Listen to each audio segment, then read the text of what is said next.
Hello mga boss, Ninyo Anthony sa El Nino Conditioning System, ang observant na magmamanok, ang online handler nyo. So time check, alas 4 pa ngayon. So, ginawa ko tong vlog na to para ma-aware yung lahat ng nagmamanok tulad na sa pa bago-bagong panahon, matinding init, biglang ulan, matinding init, biglang ulan. So, ang manok natin madaling magkasakit. Sisiu, kakirils, kak, madaling magkasakit. Kaya, kung may access kayo sa bakuna, bumili kayo ng bakuna. B1, Lasota, or ano mga available na bakuna dyan sa inyo. Bumili kayo dyan para yung manok nyo mayroon na pong protection. Kaya huwag kayong magtipid sa pagmamanok, lalo na sa bakuna. Kung kaya nyo naman bumili at mayroon namang binibenta sa lugar nyo, bumili kayo ng bakuna. Ako kasi nasa isla ako, so ang hirap ng bagong bakuna. So may mga old stock, baka hindi na yun effective. Kaya minsan walang kuryente dito, masisira yun. Kaya ayaw ko na lang bumili ng bakuna. Kung bumili tayo ng bakuna, yun pang sira na pala. Kaya inaalagaan ko na lang ang mga manok ko ng tama. So kaya ito po yan. Kung wala kang access sa bakuna, ganito po yan. Dapat malinis ka. Painuman, pakainan, dapat at least yan malinis. Kung kaya mong linisin araw-araw, mas maganda. Kung kaya mong once a day linisin, mas maganda. Ako, tulad ko, mayroon akong anak na binabantayan. So it means hindi ko talaga matutukan ang paglinis lang ng mga patukaan. Bawat tapos ng kain, ako malilinisan ko rin. Sa gabi, lilinisan ko yan sa gabi, itaob ko yan lahat para iwas na makontaminate yung tubig at mainom sa manok. Kung delikado yun, yun ang isang cause ng piste na dadaan sa inyo. Yung mga laway-laway, dapat nakataob palagi yung painuman nyo. Kasi pag natiwangwang lang yan dyan, pwedeng inuman sa palaka, daga, ayun, di ba, may leptospirosis ng daga, aso, pusa, lahat ng mga insekto pwedeng gumapang dyan. Kaya itaob nyo yan. Itaob nyo yung painuman nyo. Kung meron kayong, kung ma-afford nyo maglagay ng Junrox sa patukaan nyo, mag-spray ng Junrox, mas maganda para kinabukasan malinis ang mga patukaan nyo. Kaya ganun po, dapat malinis kayo sa inyong patukaan, sa inyong patubigan, sa inyong mga sisiw. Dapat linisin nyo palagi. Kung may maglagay kayo ng karton para sa mga sisiw, pag may putan na ng marami, itapon nyo na. Sigurado healthy ang manok, ilang mga sisiw nyo. So ngayon, i-update ko kayo sa aking mga sisiw. Meron ako ngayong 5, 12 plus 7. Meron akong 19 sisiw. Sabay-sabay. Ngayon, namatay yung 2, 17 na lang. So marami pa rin, di ba? 2 lang casualty. 2 lang ang namatay.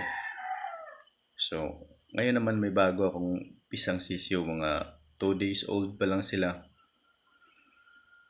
16 na sisiw. Ngayon, may namatay yung isa. Ngayon, 15 na lang. So, ang kinamatay naman ng isa is mahina siya pagkapisa. Kaya yun, 15 na lang yung sisiw ko na yun. So all in all ng mga sisiyo ko marami talaga, 30 mahigit ngayon. Kaya yun ang inalagaan ko kahit may sakit sa paligid, kahit pabago-bago ang ulan, nagagamot ko sila or na-prevent ko ang pagkakasakit nila. Ganito naman ginawa ko sa pagkain nila. Dry feeding ako. Booster, dry feeding. Sa mga krills ko, wet feeding. Sa mga kak ko is dry feeding. So, sa mga sisiyo ko, dry feeding ko sila. Bakit? Para kung may matira, hindi madaling masira. Kasi kung basa mo yun ibigay, pag may matira, mapapanis yun. So, isa yan sa pwede pagmula ng sakit. Pero kung dry yun, yung mga sisiyo, matagal masira yung patuka. So, yan, mga sisiyo ko, dry feeding. Bakit nagwi-wet feeding ako sa kakirils? Nagwi-wet ako sa kakirils para naman i-incorporate ang vitamins sa patuka. Kasi sa kakirils, pag aabot na ng 1 month o 3 months ang mga sisiyo, 3 months nagwe-wet feeding na ako. Isang dahilan yan para makatipid kasi dadami yung pagkain. Pag nakabasa, so bubuka yung pagkain kaya medyo makatipid. Tsaka malagyan mo rin ng vitamin C sa pagkain. At mga vitamins pwede mong isabay sa pagkain. Kaya na-intake nila lahat. Kaya nagiging masustansya yung pagkain at nagiging malusog yung mga kernels natin. So sa kak naman, dry ako. Dry feeding lahat ng kak ko. Kahit pang derby yan, dry feeding yan. Lahat. So sa tubig naman ako magko-control pag malapit na ang laban. So all the way, pag malayo pang laban, dire-diretso yung tubig ko. Yeah. Ngayon, tuloy-tuloy ang production ko. Wala pa lang akong flying fins. Mayroon akong breeding fins. Ayusin ko pa. Pero flying fins wala pa. Kasi wala pa akong budget. Pero ngayon, sa mga tinuruan ko, 3 nag-champion sa isang linggo. Sa Samar, sa Lucena City, Quezon, at sa part ng Luzon sa Pangasinan. So, 3 sila nag-champion sa Stag Derby. So, ganyan ka-effective yung sistema ko. Gusto nyo matuto sa sistema ko, magpamimber na kayo. Huwag kayong mahiya. Huwag niyong isimulin ang backyard. Nasa backyard ang magagaling na handler. Tulad ko, ayaw ko na lang mag-handler sa mga malalaking manukan kasi meron nga akong anak na binabantayan. Kahit wala akong trabaho, kumikita naman ako sa pagbablog sa mga membership nyo, sa mga balato kasi marami talagang ang sabungero kasi likas na matulungin yan. Alam ko yun. Kaya yung tinuturo ko, binabalik nila sa akin pag nanalo. So, kung bibigay ng balato, kung magsabay-sabay, tatlong na malato ng tag 1,000. Hindi. 3,000 adi ko. So, ang laki, di ba? So, tulad ngayon, araw-araw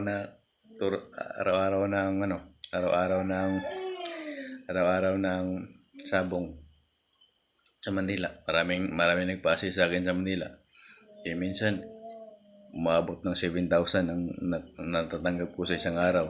Kaya, minsan wala rin. Pero at least, mas lamang ang meron. Kaya, itong bahay ko, nababayaran ko. Kahit bago to, utang ko sa bangko, pero nababayaran ko. Araw-araw, linggo-linggo na utang, kinsinas na utang, at buwan-buwan na utang. Nababayaran ko to. Ganun po. Kaya effective yung turo ko. Nabubuhay ako dahil sa pagtuturo. Na support ko yung needs ko dahil sa pagtuturo sa online sabong at online na pagkukondisyon. Nagtuturo rin ako sa mga nagbibigay din ako ng tips sa mga nag-online sabong at nagtuturo ako sa mga gustong matuto sa kukondisyon ng manok. Kaya ngayon, tuloy-tuloy ang panalo ng mga tinuturuan ko. Manood ba kayo sa aking YouTube dito? Lahat positive comment dyan. So, paminsan-minsan na nga lang ako mag-upload. Nagla-live ako para sana may interaction sa mga viewers. Kaso, pag mag-live ako, bihira lang magtatanong. Gusto nila tuloy-tuloy ang sabihin ko according sa aking mga ginagawa. Pero, mas maganda sana may interaction para masasagot ko kung ano ang gusto nyong itanong.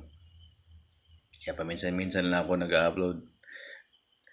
So ngayon balik naman ako sa pag-upload para yung mga busy na tao makakapanood ng mga i-exing video. Yung live kasi oras ang tapusin bago mapanood eh.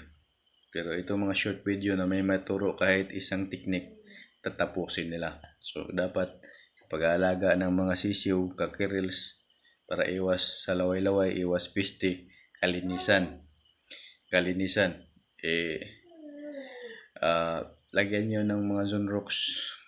Linisan nyo yung mga pagkainan nyo, painuman nyo palagi para walang contamination na mangyari sa mga pagkainan nyo. Yan lang po muna ang masishare ko. Subscribe kayo sa aking channel ninyo, Anthony Monya, at i-hit nyo yung notification bell. Mag-ano din po kayo, mag-follow din kayo sa aking Facebook. At gusto nyo magpa-member, i-PM nyo ako sa ninyo Anthony Monya FB page. Or mag-leave kayo ng comment sa ninyo Anthony Monya YouTube channel. So wala ako tinatagong identity dahil ang turo ko ay totoo. Hindi pagmamayabang. Marami na po akong napa-champion. WPC gitnaan, kahit saan kayo lalaban, kaya ko kung pa-championin. Salamat po.